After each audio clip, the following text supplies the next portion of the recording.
welcome back to my channel, Welshman Reviews. I'm Gareth and today I'm going to be reviewing the new Candyman movie. So this movie should have come out last year, so it's been quite a bit of a wait. It has, but I gotta admit, I look forward to seeing it. Trailers look pretty good. You know, with Jordan Peele involved. I enjoyed his other two movies that he directed. He didn't direct this one. He didn't, but I enjoyed Get Out and Us.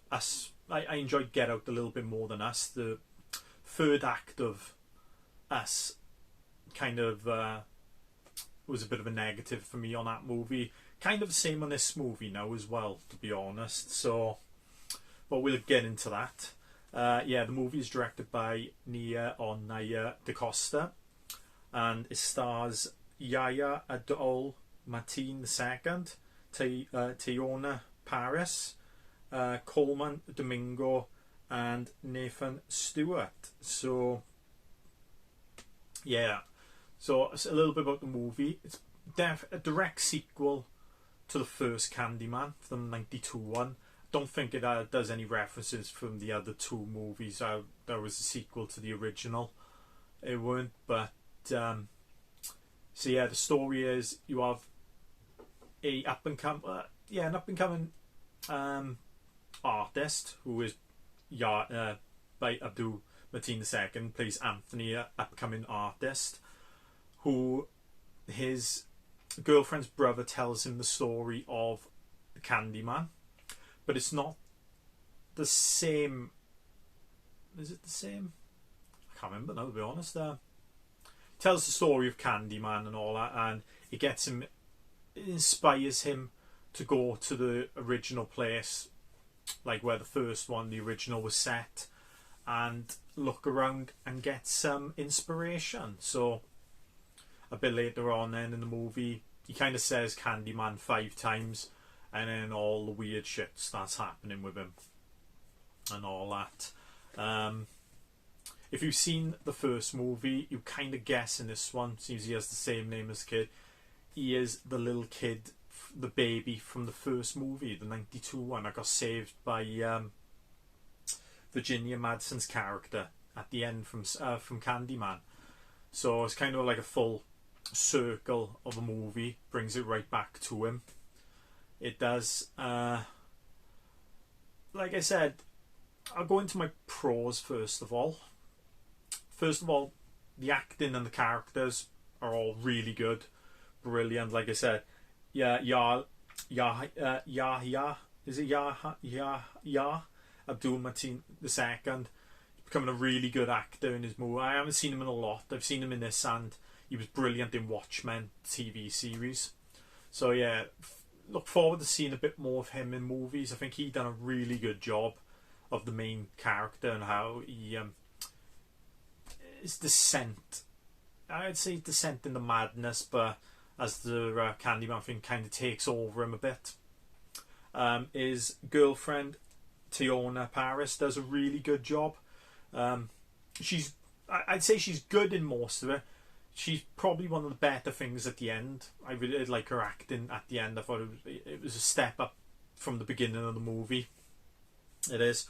Her brother Nathan Stewart, who is LGBT representative in the movie, does a really good job, and his boyfriend as well, who's in it, who's only in it for a little bit as well. I thought them two are really good, how he sets up the storytelling it and all that. Yeah, Nia DaCosta does a brilliant job in directing. Some of the scenes and all that are really like good old-fashioned directing, like a bit of Kubrick or something like that. You could kind of do a similarities to and all that. So she does a really good job there. I like the beginning scene where you kind of, instead of like in the '92 version, you're fixated on a car from bird's eye view and you're following it in the street on the motorway in Chicago. This one's the opposite way up, so you're kind of looking into the sky and you can see all the buildings and getting hit by the clouds and all that, so you're kind of following that. So it's a nice little reversal of that, but it's a very beautiful scene. But yeah, she's done a really good job, so I'm going to keep an eye out for her in future for some of her movies. I think Marvel or Disney, Marvel have snapped her up for a movie. I can't remember what one. I think it's Captain Marvel 2, is it? It might be Marvel 2. It is that one. Don't hold me against that. I think it's that one. But yeah, she does an excellent job indeed. And like I said, not many the music, apart from when you hear the tune, the original tune from the '92, which is a brilliant soundtrack. Yeah, it's a bit generic. The music is. I don't think it's great, but when they add in the old Candyman music and all that, yeah, it really makes the movie a bit more elevated a little bit. My only few cons I have of this is, well, before I go into the cons, I know a lot of people are moaning about this movie, saying it's a bit woke and all that, and yes, it delves into quite a bit of the some of the places where the black people lived and all that, the ghettos, as you say, they say in it and all that. But you know, people saying this, it goes really strong into it. They go strong into it in Candyman as well, so I understand why they've done it in this movie, because they brought it more to today than the 90s and all that. So how it's changed a little bit and all that, but kind of the same. It is. My only thing is, I think they go a little bit too heavy at the end. I'm not going to spoil the end and all that. I think they went a bit too heavy in the end, but the ending, like the third act, is a big, unfortunately, a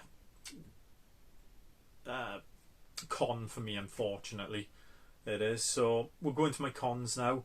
And like I said, the ending, I think they went a bit too heavy on the social commentary at the end. I know you could say things like that happen, but I think they've full on threw it in your face in this one. Like earlier on in the movie, you have them talking about it and all, and you kind of understand it, but in the end, then they kind of throw it right in your face. They do.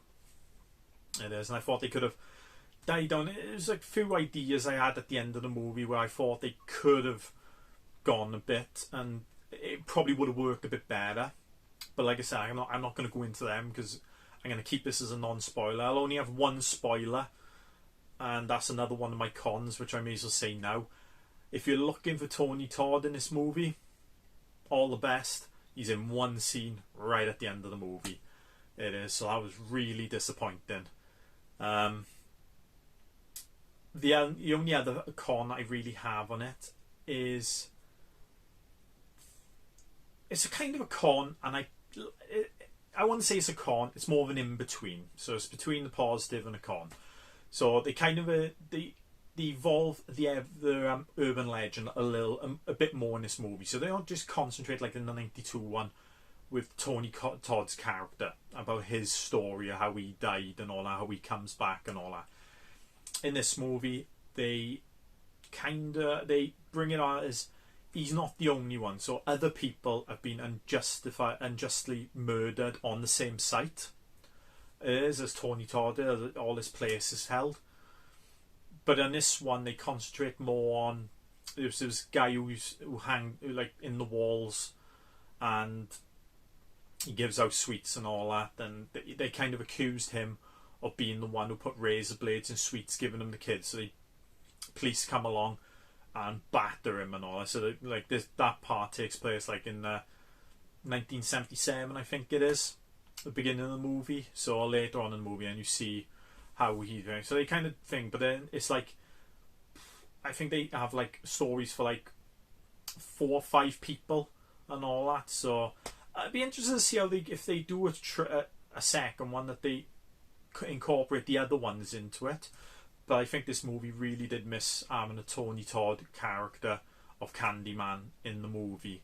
He is such a menacing presence in that first movie, saying, "Oh, will you be my victim?" and all that. Don't see that in this one. It is, so really is kind of a disappointment, that is, and all that. But like I said, that's kind of the disappointment part. But I do like the aspect, and I'll tell you, stick around for the credits. not that it is an after credit scene or anything like that, but they show the, you know, like shadow puppet type things with cards. They showed in the trailer.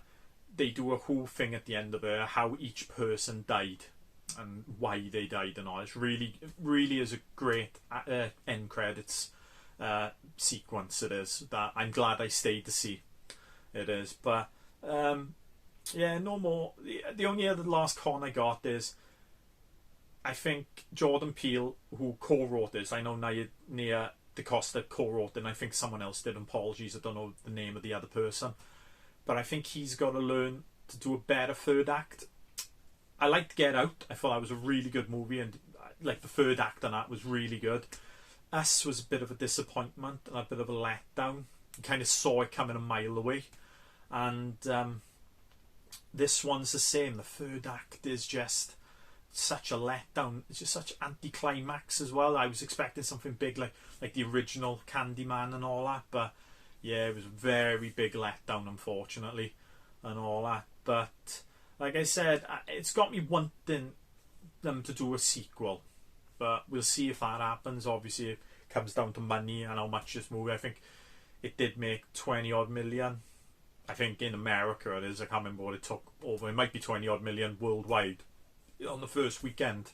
So apologies, but we'll see if they make a sequel. But I'm kind of interested to see where they go with this and all that. But like I said, the script has to be a bit more tighter and all that, especially the third act and that. But yeah, I enjoyed it overall. I'll definitely watch it again when it comes out on physical media.